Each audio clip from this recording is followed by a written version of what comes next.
Buckle up. I'm Carl Azus, and CNN Student News starts right now. First up, Vice President Joe Biden makes a surprise visit to Iraq. During the trip, he was scheduled to meet the country's leaders and with U.S. troops, but there was a distraction when the international zone in Baghdad came under fire. A CNN reporter said the vice president wasn't injured. It wasn't really clear whether he was actually near where the attack took place because reporters aren't allowed to discuss the VP's location. That's for security reasons.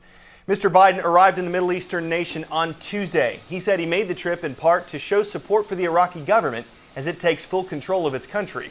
All U.S. combat troops are scheduled to leave Iraq by next August.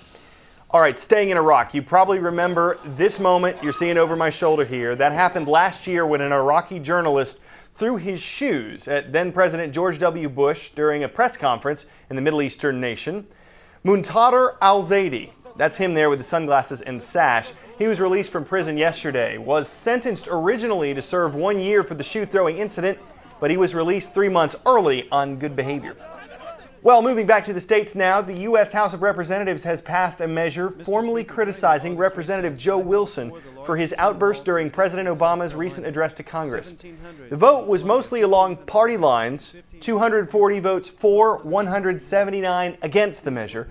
Most congressional Democrats say Wilson's actions were a serious violation of House rules. Many Republicans agree his outburst was inappropriate, but they think this measure is a distraction from more serious issues like health care. Wilson had already apologized to the president for his outburst, and he called yesterday's vote a waste of time. And an update now on Rivka Berry, the Ohio teen whose religious conversion from Islam to Christianity gained national attention. Investigators say they've found no credible evidence that Berry's father threatened to kill her because of her conversion. That's the accusation that the 17-year-old made, which she said led to her decision to run away from home.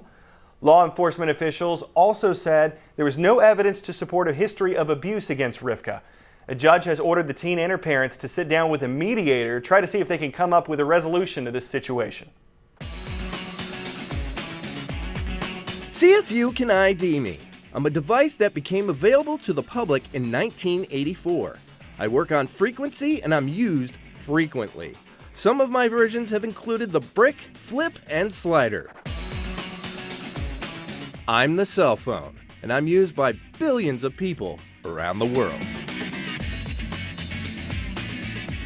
Everywhere you go, you're going to see someone on a cell phone. But some medical experts are saying we should be using them less. And that is because of research that suggests there could be a connection between cell phones and some potentially serious health concerns. These same experts admit the science is not conclusive, though. Still, Brian Todd rings in with details. Ellie Marks thinks it may be too late to save her husband, but she's determined to tell his story in Washington. Alan Marks has brain cancer, and Ellie says his doctors pin it on one device. About how much did Alan use his cell phone? Alan used his cell phone a lot. It was glued to his ear. He's in the real estate industry. He used it, probably averaged about 22 hours a month. Marks concedes this was in the 1990s when cell phones were bigger and emitted more radiation. But she's also concerned about current cell phones and so-called PDAs, personal digital assistants. And she's not alone. A new report from the Environmental Working Group warns of radiation risks and has a top 10 list. Motorola has 5 models on it, BlackBerry has 2. This is a BlackBerry Bold, one of the top 10 emitters of radiation on your list. What is wrong with phones like this, basically, according to your study? Those phones emit high levels of radiation that has been associated with increases in brain cancer in the most recent studies that looked at people who use cell phones for more than 10 years. The Environmental Working Group says it didn't test the phones itself, instead used existing data, and it admits the science is not definitive. To clarify, the study says these phones emit higher levels of radiation, but does not assert the phones themselves increase the risk of cancer. Contacted by CNN, Motorola issued a statement saying radiation levels in its products are within safe exposure limits. A representative for the BlackBerry manufacturer did not respond to our calls and emails. The Wireless Trade Association cites FDA and American Cancer Society studies showing no adverse health effects from wireless phones. A researcher from the National Institutes of Health who studied the risks says some data concerns him, but when pressed, Taken as a whole, with the studies that we're talking about and the ones that you've done, Are these devices really emitting radiation levels that are concerning or unsafe? Right now, I cannot answer that question. We just don't have the data to answer that question yet. But the Environmental Working Group also has an issue with the safety standards put out by the government. It says standards set by the Federal Communications Commission are based on 1992 recommendations and are very outdated. Contacted by CNN, the FCC said it has always relied on the advice of government health agencies for its safety standards, and it says so far no agency has recommended that those standards on wireless devices be changed. Brian Todd, CNN, Washington.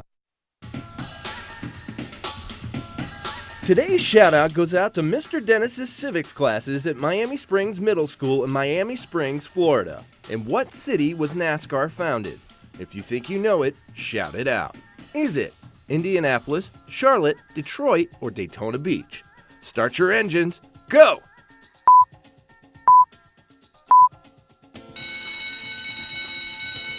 NASCAR was officially founded 61 years ago in Daytona Beach, Florida.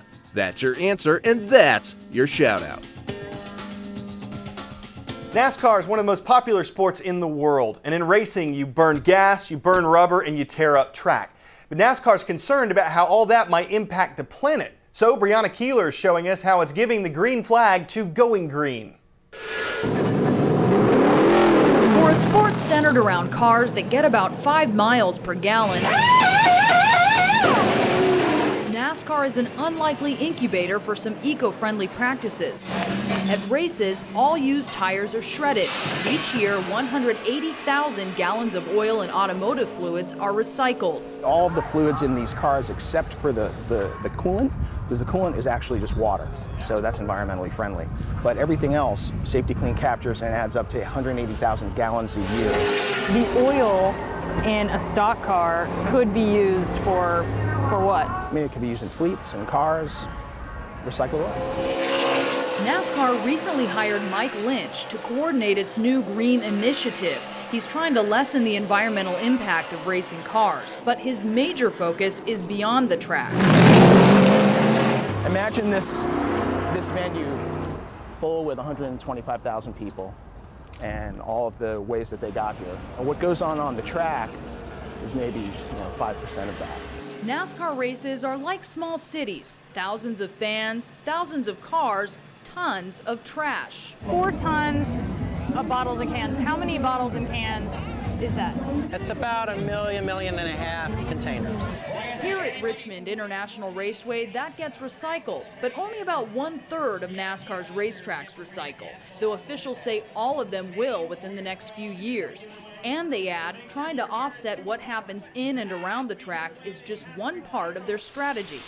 The sport is hanging much of the success of its greening efforts on changing the everyday behavior of its fans, and that's where the drivers come in. I love the environment. I love enjoying the outdoors, and I want to make sure that it's still there for my kids and grandkids. Brian Vickers, driver of the number 83 car, is one of the sport's young talents. His personal car is a hybrid, and he buys carbon credits to offset the environmental impact of his 3 homes. Since NASCAR fans are infamous for their loyalty to the brands that sponsor their drivers, Vickers thinks he and others might be able to sell them on eco-consciousness as well. There is a connection with this sport and its fans unlike any other.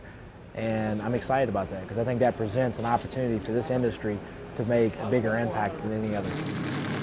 The potential is there, but even Jeff Gordon, one of the biggest names in racing, will tell you the sport needs to do more to sell fans on a greener lifestyle. I think there's a lot more that we can be doing, and I think that the fans would appreciate that.